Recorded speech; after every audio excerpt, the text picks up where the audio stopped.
All right. First of all, most Messiah praises be to Yahweh Ba'Shem, Yahweh Shai Ba'Shem Rakah, Kodash. And then I'm going to say double honors to the apostles and elders, great millstone. Shalom to the sincere elect. Teach you the truth and faith and sincerity. Quick topic I want to call this is emotional characteristics of a criminal on the run, right? Emotional characteristics of a criminal on the run. And really, man, I wanted to reflect, on Esau, right? In terms of them, knowing in their spirit that they have things to pay for and judgment is coming upon them. Because, Jake might just be minding their business, doing what they have to do. But in a way, he might respond, around you at work or on the plantation, they just scream that spirit of a criminal that knows that they got shit to pay for, and really what kind of inspired this was before the start of camp, a bit kind of earlier, before camp, me and a brother, was in a car just minding our business, reasoning and sorting out things. And, this Edomite that parked a couple cars down was just staring into our car and had a nervous spirit upon him as if we was gonna, jump out and steal their car or do something to them. And it's like, bro, I'm just, us brother was just chilling, minding our business, don't do nothing to nobody. Yet you got a nervous spirit upon you, like we gonna do something to you. And I thought about it. I was like, really? Well, that's because you are fugitives. You are a seed of fugitives, and that spirit of always feeling like you have something to pay for, always feeling like Jake might do something to you, that comes because in your spirit, you have shit to pay for. So I want to read a bit of this in chat and then get some scriptures. It says, when someone is actively on the run, their emotional state is usually shaped shaped less by who they are in general and more the consistent pressure of avoiding capture. That said, there are some common emotional patterns seen in fugitives, all right? And in terms of Esau, all right, they are, them being a fugitive is who they are, right? Them being a murderer is who they are, being, Cain,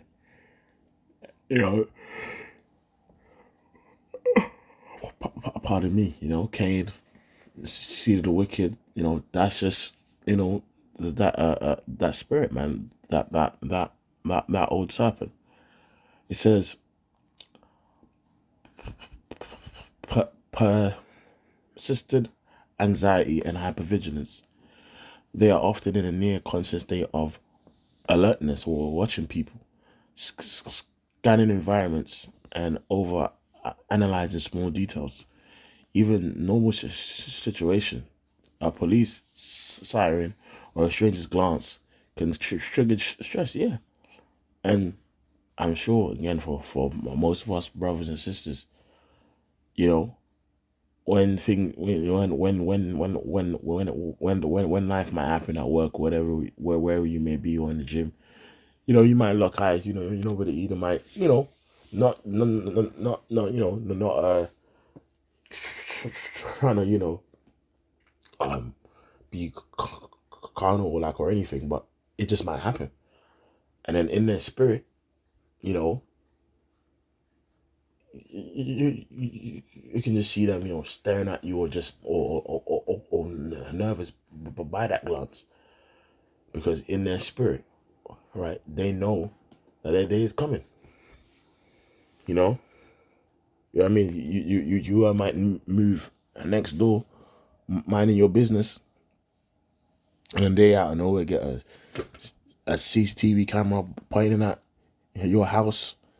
They might get a new metal fence, you know, and a sign that says "Beware of dog" and shit. But that's because, they know that they're in spirit, they are guilty. It says it's common to develop distrust of others, including friends or family. They may believe they're being watched or tracked even when they aren't, which can intensify over time. And even amongst Esau, that they are fighting amongst themselves. As the scripture says, if Satan be divided against Satan, how can his kingdom stand? And ultimately, they are being seen and watched by the Heavenly Father and His Son, man, and His angels. And we can liken that to them seeing these chariots and ships and stuff, right? Because they know. In fact, right, this is this is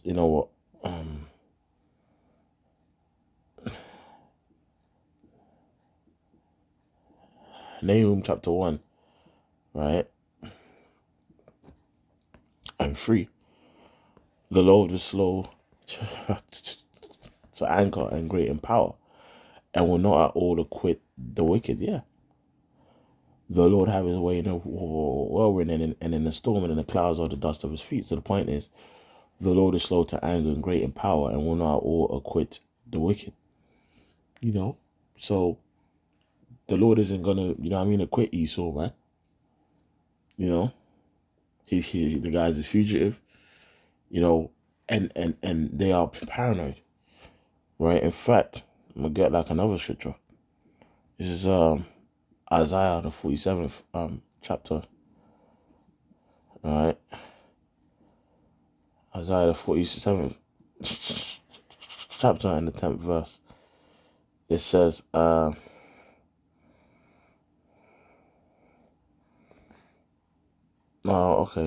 I'm gonna start from 12, but the point is in 13. Stand now with thy enchantments and with a multitude of thy sorceries, wherein thou labors from thy youth. If so be thou shalt be able to profit, if so thou mayest prevail. Yeah. Because they've trusted in their wickedness, they've trusted in their enchantments, and it's like, yo, you know, keep doing what you're doing, but just know you ain't gonna get no profit by it. Here it is. They've been exposed on a mass level for essentially being a seed of murderers, child abusers, most odious works of witchcraft, but, none of it's working. They're still shaped by the eventuality of prophecy. It says, thou art buried in the multitude of thy counsels. Let now the astrologers and stargazers and the monthly prognosticators stand up and save thee from these things that shall come upon thee. Yeah. So the point is, all right, thou art buried in the multitude of thy counsels. Right? This dude is looking up into the stars, looking up into the heavens, looking up.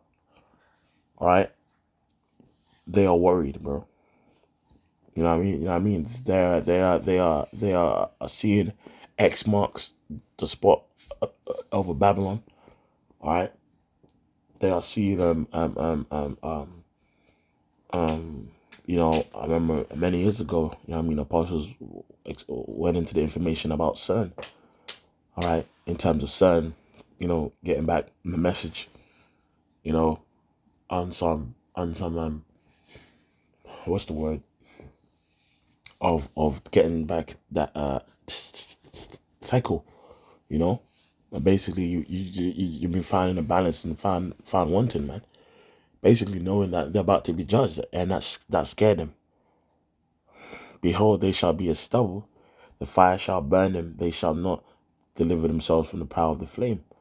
There shall not be a coal to warm out, nor a fire to sit before it. All right. Let's go on. It says isolation and loneliness. Being on the run usually means cutting off normal relationships. This can lead to emotional detachment, loneliness, and sometimes the depression. Yeah, again, you know, amongst Esau themselves, they are divided. But even if it was to focus on, let's say, a group like the small hats, well, they're isolated. You know, the scripture speaks about, I made thee small among the heathen, that thou greatly despised. Again, Esau as a nation, right? Like, they're isolated, you know, from all the other nations, and are divided against themselves, man, because they know that they have shit to pay for, you know. And even if we look at these small hats, right, which is the chief tribe of Esau, they're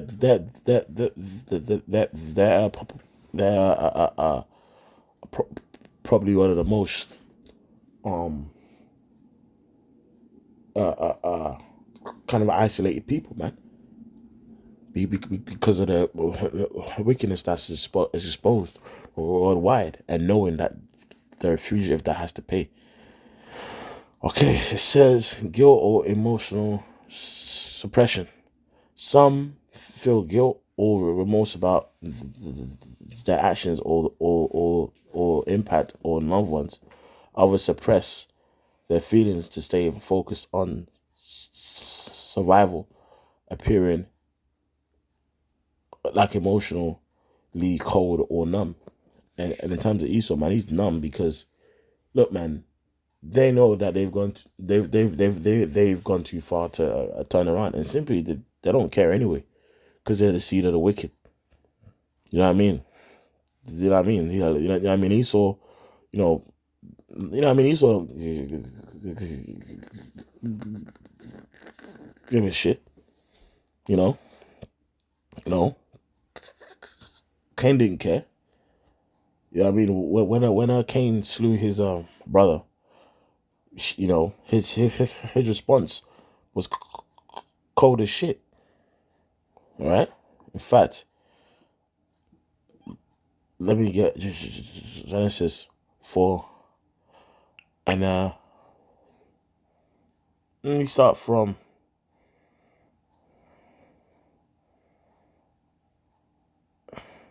yeah, Genesis 4. And Adam knew Eve his wife, and she conceived and bare Cain, and said, I've gotten a man from the Lord. And she again bare his brother Abel, and Abel was the keeper of the sheep, but Cain was a tiller of the ground. Right? Spiritual. And in the process of time, it came to pass that Cain brought the fruit of the ground and offered it unto the Lord. And the thing is, you know what I mean? Cain and Abel both knew what to do. Right? Their their their their uh their father, you know what I mean, man, you know, their father, man, which is Adam, he had a spirit of the Lord upon him, and knew the ways of righteousness. Right? Cain knew what he was supposed to do and didn't do it. You know what I mean? And Abel did what he was supposed to do, and was blessed for it. And it says, yeah, man, and Abel, he also brought of the firstlings of his flock and of the fat thereof. And the Lord had respect unto Abel, and to his offering. But unto Cain and to his offering he had no respect. And Cain was very rough, and his countenance fell. And the Lord said unto Cain, why art thou rough, and why is thy countenance fallen? If thou doest well, shall thou not be accepted? And if thou doest not well, sin lieth at the door. And unto thee shall be his desire, and thou shalt rule over him. Yeah, you know, if you do if you do what's right, then you're gonna be blessed. If you sin, then bro, you know what I mean. You're gonna pay for the consequences of it. But anyway, it says, and Cain talked with Abel his brother, and it came to pass when they were in the field that Cain rose up against Abel's brother and slew him cold, just because you know his his blessing was accepted over yours, you know. And in spirit, man, Cain, I'm just putting this situation into real life as well. Cain probably again the scriptures didn't say this. I'm just what I mean, ex extrapolating. Cain probably growing up always knew. I mean, Abel was just you know, favored in the spirit, man. Favored like in the spirit. What I mean of the Lord, man. I don't be surprised. Probably just growing up knowing, man. The Lord is with this guy. And the Lord said unto Cain, "Where is Abel thy brother?" And he said, "I know not. Am I my brother's keeper?" Yeah, that is cold, man. Here it is. The Lord knows everything and sees everything. You was taught by your father. You know what I mean?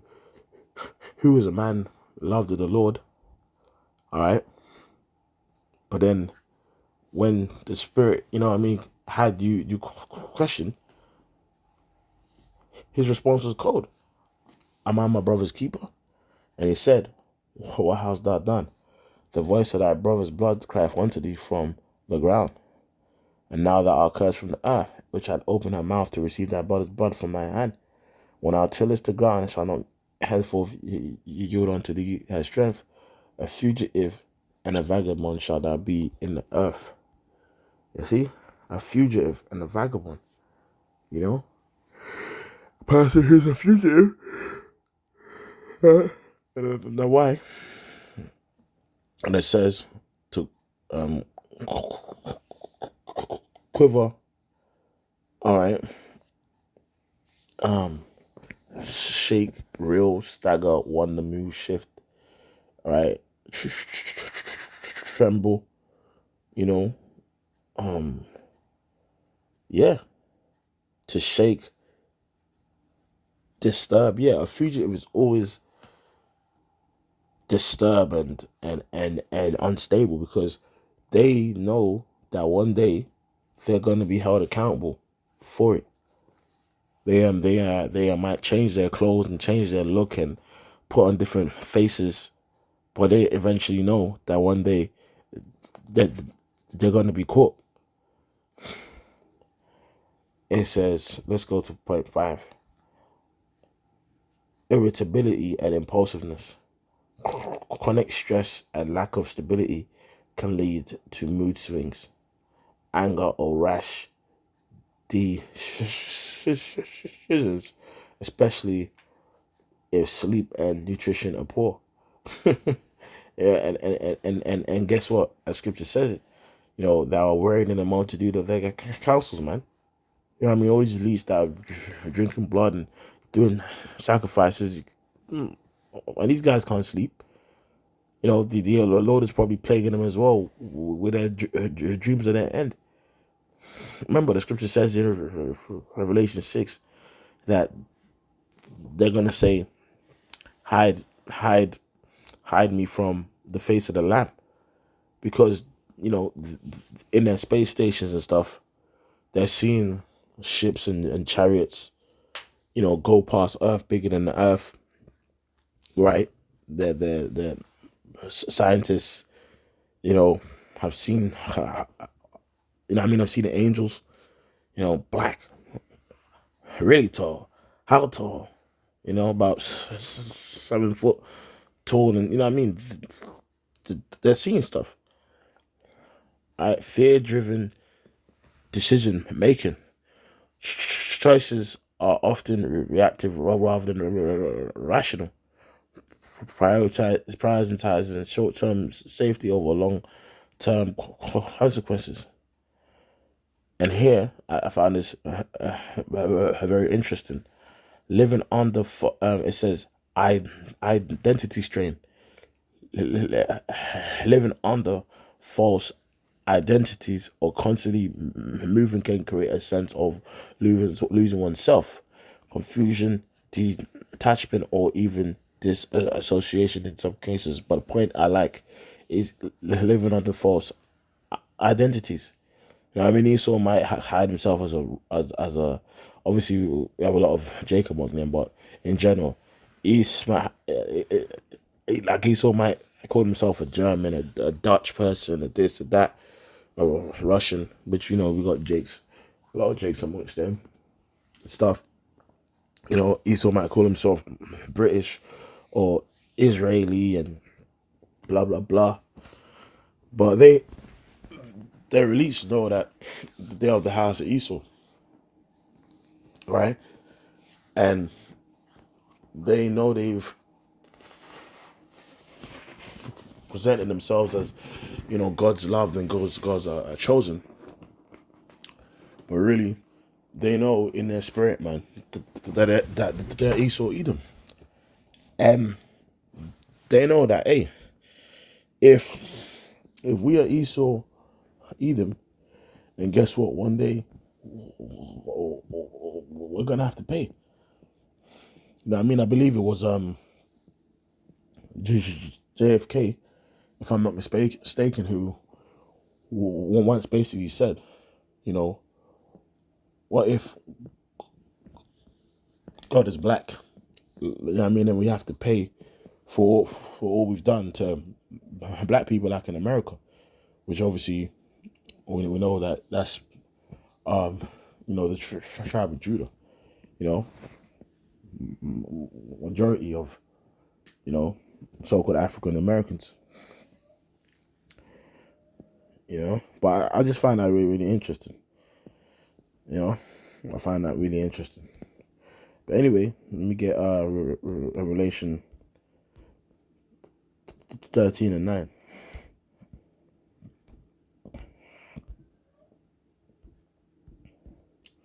It says, "If any man have an ear, let him hear. He that leaveth into captivity shall go into captivity. He that killeth with the sword must be killed with the sword. Here is the patience and faith of the saints." Yeah, he that leadeth into captivity shall go into captivity. You see? They've obviously led our people into slavery, Jake into slavery, and they're nervous. They're nervous for their wickedness and evil in which they have done. And they know one day they're gonna have to pay.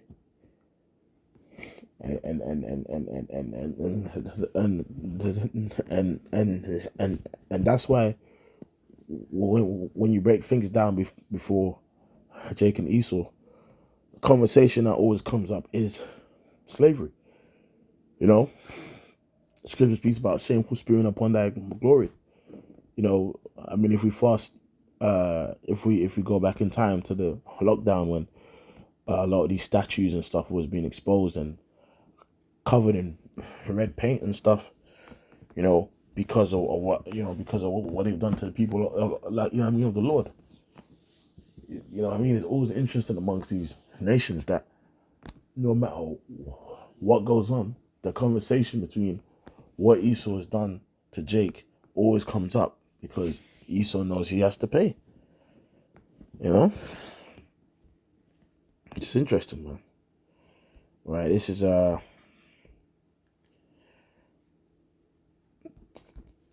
Daniel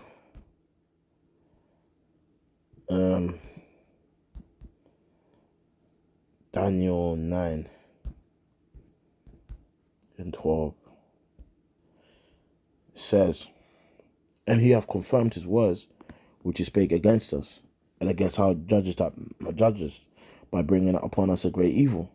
For under the whole heaven have not been done as have been done upon Jerusalem. And it's interesting because the other day, you had Ghana go to the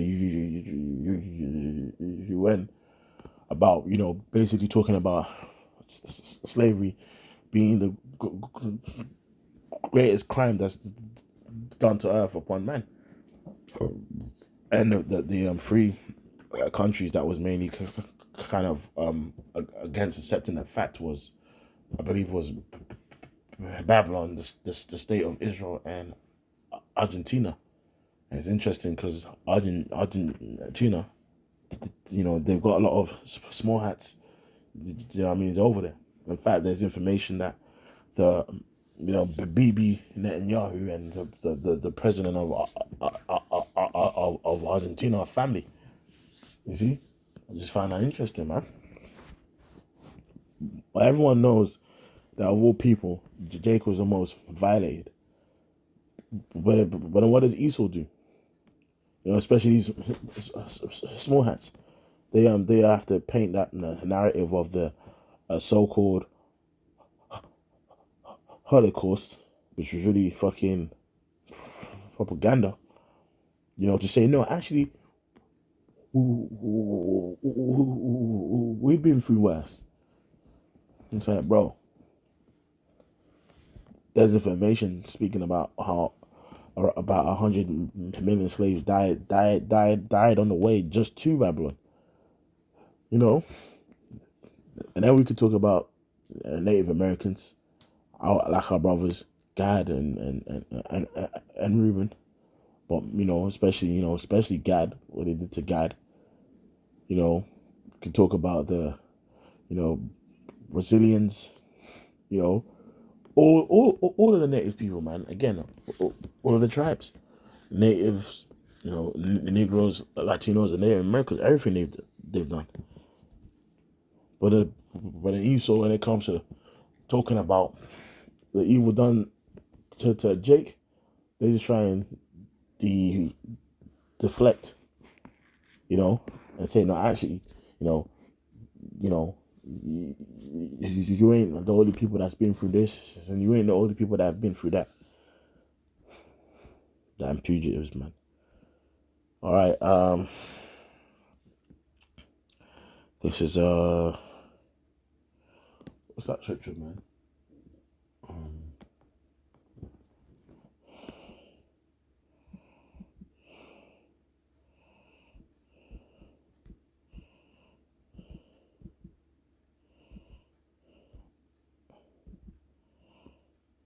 Psalms 137 and that. What am I doing, man?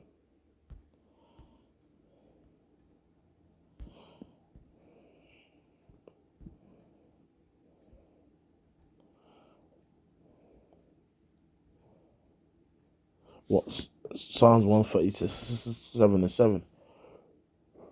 Remember, Lord, the children of Edom in the day of Jerusalem, who said, raise it even to the foundation thereof. Yeah. When we was being taken down by Babylon, the dude was right there. In fact, if you go into the book of Ezra, it speaks about how when the temple was being, destroyed by the Babylonians, it was the Edomites that burnt it, man. And in spirit, if you look at the temples, there was always a war between Jacob and Esau. The first temple, even though it was taken down by the Babylonians, again, first Ezra says it was burnt by the Edomites. If we look at Greece with Antiochus and them, all right. When the temple had to be rededicated, it was defiled by the Edomites.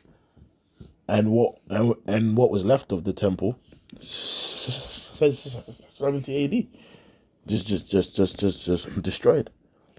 And as a people, the scripture always speaks about how the temple was a partaker of Jake's affliction, because every time it was being afflicted, Jake was being afflicted. And in spirit, we as a people are the temple of the Lord, starting off with his elect. And it's always been that war between the temple of the Most High and Esau, because, again, that's just how it was always supposed to be, right? That war between the seed of the righteous and the seed of the wicked. O daughter of Babylon, who art to be destroyed, happy shall he be that rewarded he as thou hast served us. Happy shall he be that taketh and dashes thy little ones against the stones. And it's like, when we talk about the Lord bringing vengeance upon Esau, Esau tries to make excuses and deflect and give reasons why he shouldn't pay, when simply he can't avoid the fact that he is going to pay. And that's why they're so insecure and nervous, because they know that their time is coming, right? Starting off with his elites. So with that, I'm going to end with the scripture anyway. This is Revelation 6 and 13, and it says, and 15, and the kings of the earth and the great men and the rich men and the chief captains and the mighty men, and every bondman and every freeman hid themselves in the dens and the rocks, the mountains, these bunkers and stuff, and said to the mountains and the rocks, fall on us and hide us from the face of him that sitteth on the throne and from the wrath of the Lamb. For great is the day of his wrath is come, and who shall be able to stand? Yeah. At the end of the day, if you know what's funny about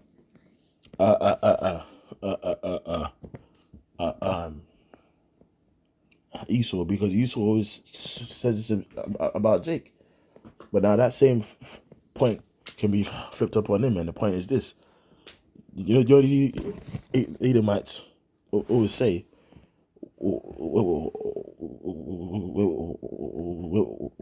if you ain't got nothing to hide, then why are you nervous? Which is their spirit. They're like, that's something they always try and push out, like against Jake. Oh, well, if you ain't got nothing to hide, then why are you nervous? Well, let's flip that upon his head. If you ain't got nothing to hide, then why are you nervous? Because guess what? You're a fugitive, and that you're one day gonna have to pay. So, with that, I'm gonna say all praises be unto Yahweh Shai Bashim Kakadash. Double honors to the apostles, now is great. Most on to the next time we can say Shalom.